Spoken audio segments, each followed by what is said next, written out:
अगर हम अपने दिमाग की पूरी सलाहियत इस्तेमाल करें तो क्या हो सकता है। सलाम दोस्तों, आज हम बात करेंगे कि अगर हम अपने दिमाग की पूरी सलाहियत इस्तेमाल करें तो क्या हो सकता है। ये एक दिलचस्प सवाल है जो साइंस फिक्शन नॉवेल्स और मूवीज में अक्सर पूछा जाता है, मगर हकीकत में इंसानी दिमाग की सलाहियत को समझना अभी भी साइंस के लिए एक बड़ा चैलेंज है। इस वीडियो में हम इस बात को डिटेल के साथ डिस्कस करेंगे, तो चलिए शुरू करते हैं।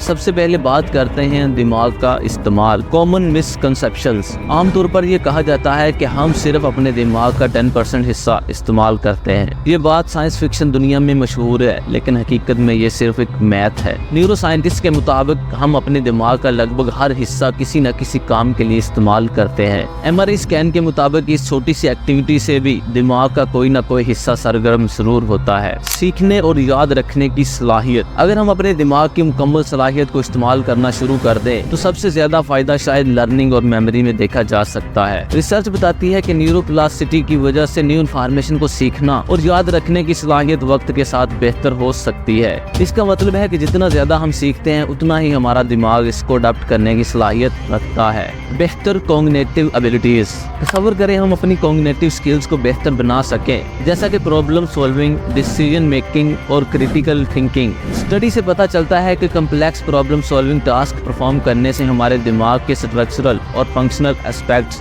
दोनों में इम्प्रूवमेंट आती है। इससे न सिर्फ हमारी डेली लाइफ बेहतर होती है बल्कि हमारी प्रोफेशनल लाइफ में भी बेहतरी आती है। अब बात करते हैं असल जिंदगी के मसाइल। स्टीफन हॉकिंग जैसे लोग जो कि ALS जैसी सख्त मर्ज में मुब्तला थे, उनका दिमाग उनके जिस्म के बाकी हिस्सों से ज्यादा एक्टिव था। हॉकिंग ने अपनी थ्योरेटिकल फिजिक्स की थ्योरीज पर काम करने के लिए अपने कंजक्टिव स्किल्स को इस्तेमाल किया। इसी तरह चेस ग्रैंड मास्टर अपनी गेम के दौरान और म्यूजिशियन अपनी परफॉर्मेंस के वक्त अपने दिमाग की स्पेसिफिक पार्ट को अनयूजुअली तरीके से एक्टिव करते हैं। अब बात करते हैं मुस्तकबिल की पोटेंशियल की। साइंस और टेक्नोलॉजी के इजाफे से हम अपनी आर्टिफिशियल इंटेलिजेंस और ब्रेन कंप्यूटर इंटरफेसेस जैसे टूल्स के जरिए अपनी ब्रेन कैपेसिटी को और भी ज्यादा एक्सप्लोर कर सकते हैं। ये टेक्नोलॉजी हमें नए तरीके से सोचने, सीखने और इंटरेक्ट करने की सलाहियत देती है जो कि पहले मुमकिन नहीं थी। दिमाग, सेहत और वेलनेस।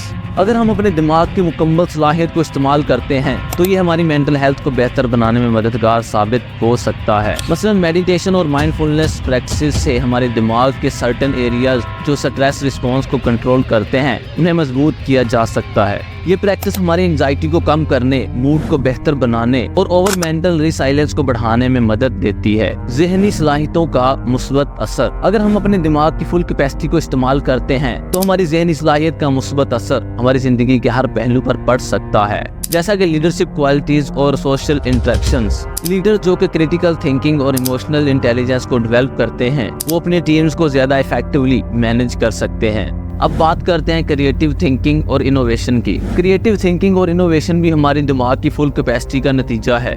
जब हम नए आइडियाज जनरेट करते हैं या क्रिएटिव प्रॉब्लम सॉल्विंग करते हैं तो हमारा राइट ब्रेन हेमिस्फीयर ज्यादा एक्टिव होता है। फेमस इन्वेंटर्स और साइंटिस्ट जैसे कि एल्बर्ट आइंस्टाइन और लियोनार्डो दा विंची ने अपने क्रिएटिव अप्रोचेस से न सिर्फ न्यू कंसेप्ट्स इंट्रोड्यूस किए बल्कि उन्होंने ह्यूमैनिटी की अंडरस्टैंडिंग को भी डिपेंड किया।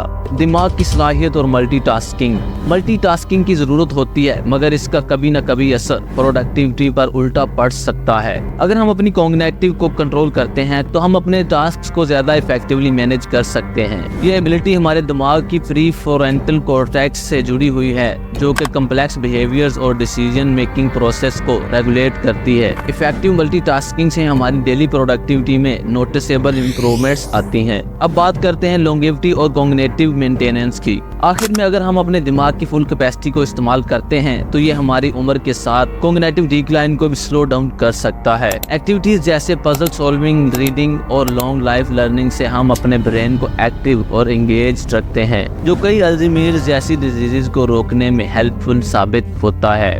ये एक्टिविटी हमारे दिमाग के न्यूरल पाथवे को स्ट्रेन करती है और कॉग्निटिव रिजर्व्स बिल्ड करती है, जो एजिंग प्रोसेस के इफेक्ट को कम करती है। तो आज हमने देखा कि अगर हम अपने दिमाग की फुल कैपेसिटी को इस्तेमाल करें तो हम बहुत कुछ कर सकते हैं, मगर याद रहे कि हर इंसान का दिमाग मुख्तलिफ होता है और इसकी कारकर्दगी में नेचुरल वेरिएशंस होती हैं। हमें अपने दिमाग की सलाहियत को समझने और उसे बेहतर बनाने के लिए कंटिन्यूअस रिसर्च और प्रैक्टिस की जरूरत है। हम जो कुछ भी कर सकते हैं वो हमारे दिमाग की बेपनाह कुव्वतों का नतीजा है। वीडियो देखने का शुक्रिया दोस्तों, मिलते हैं अगली वीडियो में, तब तक के लिए अल्लाह हाफिज।